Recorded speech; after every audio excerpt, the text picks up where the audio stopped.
The fighting near the city of Pokrovsk has become a brutal and costly affair. Reports from the front lines paint a grim picture for Russian forces. One specific claim from local sources like Euromaidan Press has captured widespread attention.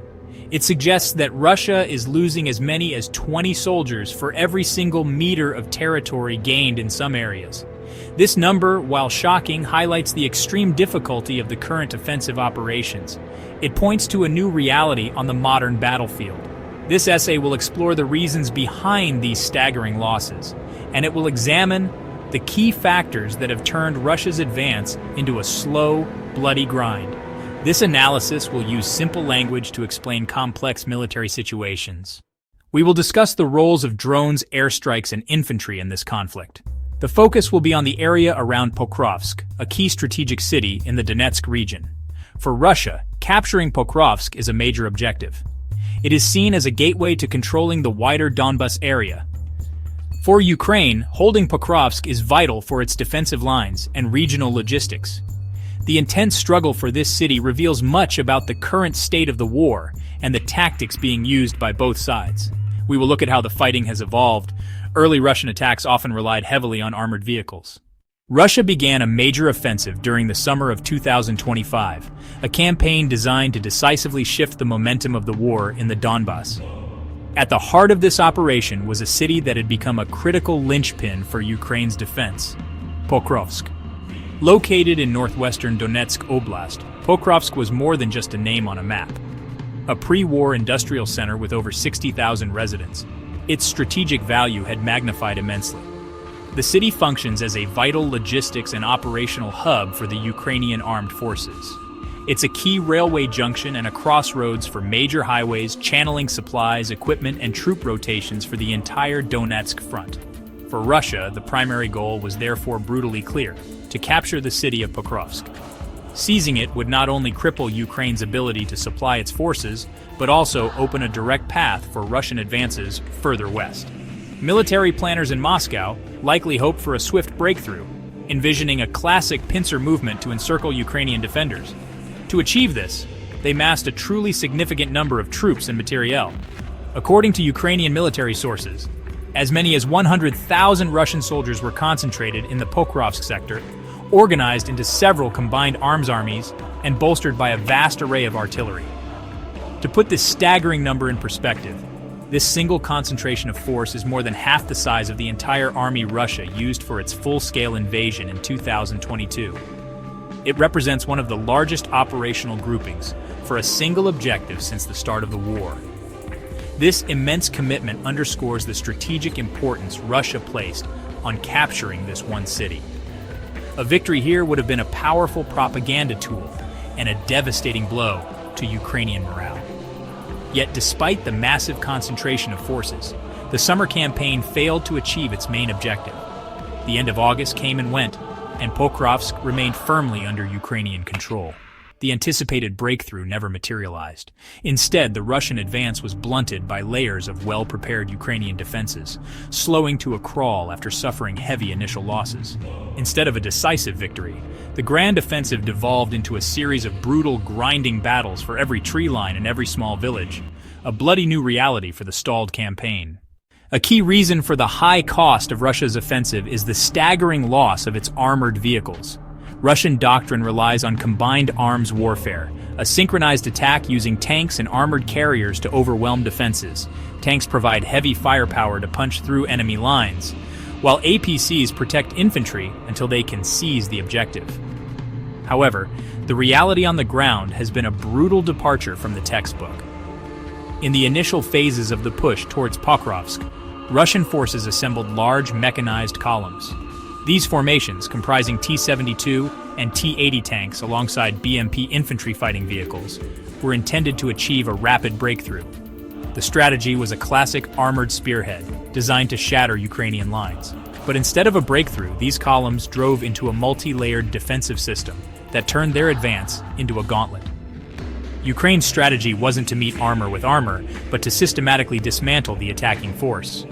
The armored vehicles, once symbols of power, became magnets for destruction. First, they encountered extensive minefields, often laid by drones, which channeled the columns into pre-sighted kill zones and created catastrophic traffic jams. Then, from concealed positions, Ukrainian infantry unleashed a barrage of anti-tank guided missiles, or ATGMs. Weapons like the Javelin and Stugna P can strike tanks from kilometers away. Simultaneously, artillery, guided by reconnaissance drones, rained down precision munitions on the stalled vehicles. The most prolific tank killer, however, has been the FPV drone. These small, agile drones, armed with anti-tank warheads, are flown directly into their targets. They hunt individual vehicles, striking weak points like engines or ammunition with pinpoint accuracy. The result of this defensive synergy is what open-source intelligence has documented: fields turned into graveyards of Russian armor. Geo-located footage confirms hundreds of destroyed vehicles, a visual testament to a tactical catastrophe. The rate of these losses is simply unsustainable. While Russia pulls older models from deep storage, they cannot replace them with modern equivalents quickly enough. Faced with this crippling attrition, Russian commanders had no choice but to abandon large-scale mechanized assaults and fundamentally change their tactics. The new, grim reality is the infantry-centric assault. Instead of armored columns, attacks are now carried out by small groups of soldiers, often just 3 to 5 men, advancing on foot. These dismounted troops have none of the protection, mobility, or firepower of an armored vehicle. From the second they leave their trenches, they are completely exposed, forced to cross deadly open ground known as the gray zone. This tactical regression from combined arms to what are essentially human wave attacks is a stark indicator of desperation. These small infantry units face the same layered defenses that destroyed the tanks, but with only their bodies as armor.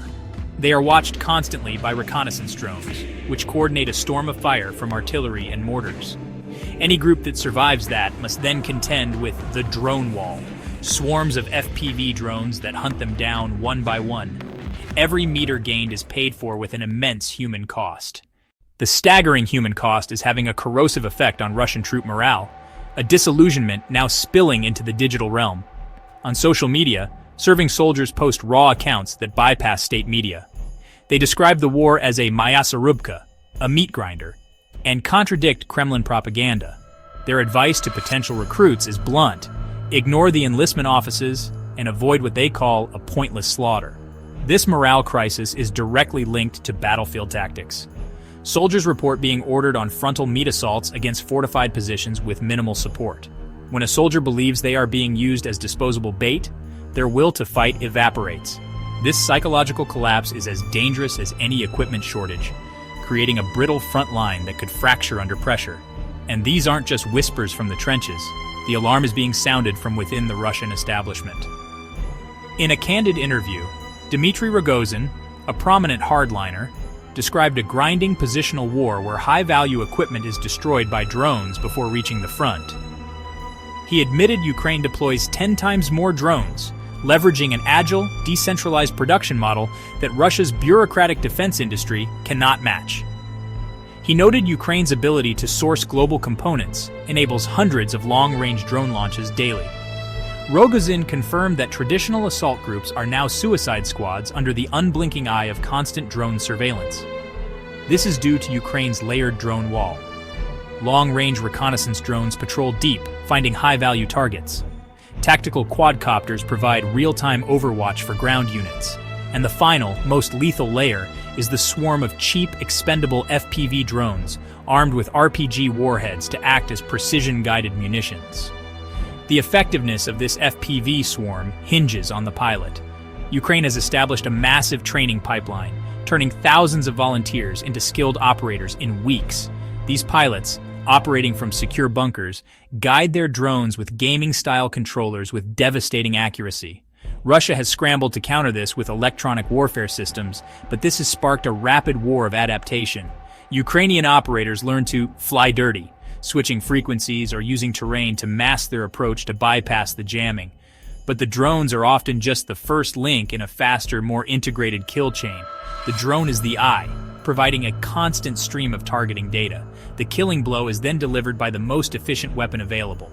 For a staging area identified by a recon drone, that might be a Ukrainian MiG-29 launching a GPS-guided JDAM bomb. For a Russian artillery battery, the killer might be a HIMARS rocket, launched within minutes of detection. This real-time loop from detection to destruction can take less than 3 minutes. This system is also remarkably resilient. If weather grounds the jets, or if artillery is engaged elsewhere, the drones themselves finish the job. A swarm of FPVs can dismantle a tank, or a larger bomber drone can strike a supply depot. It is this networked integration of intelligence, command, and multi-domain firepower that creates a whole far greater than the sum of its parts. A systemic advantage in a war increasingly defined by technology and adaptation.